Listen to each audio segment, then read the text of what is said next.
আসসালামু আলাইকুম প্রিয় ষষ্ঠ শ্রেণীর শিক্ষার্থীরা, আমরা তোমাদের অ্যানসারটা রেডি করে ফেলেছি।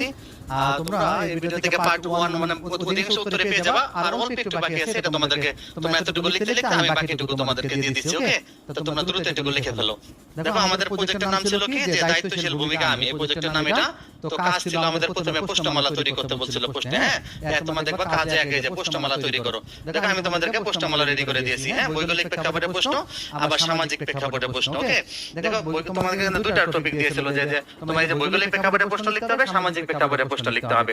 তাহলে আমরা ভৌগোলিক প্রেক্ষাপটে প্রশ্ন দেখো, তোমার বাসস্থানের ভৌগোলিক অবস্থান কেমন, পাহাড়ি, সমতল না উপকূলীয়, তোমার এলাকার জলবায়ু কেমন, বছরের তাপমাত্রা, বৃষ্টিপাত কেমন, এই এলাকার ভৌগোলিক পরিবেশ কিভাবে তোমার পরিবারের জীবনযাত্রার কর্মকাণ্ডে প্রভাব ফেলছে। সামাজিক সাংস্কৃতিক প্রেক্ষাপটে প্রশ্ন কোনগুলো, তোমার পরিবারে কোন ভাষা প্রচলিত, অন্যদের থেকে আলাদা করে আবার তোমার পরিবারের রীতিনীতি, উৎসবগুলো কি কি, বিশেষ কোন উৎসব বা শুধু তোমাদের সম্প্রদায়ের মধ্যে পালিত হয়।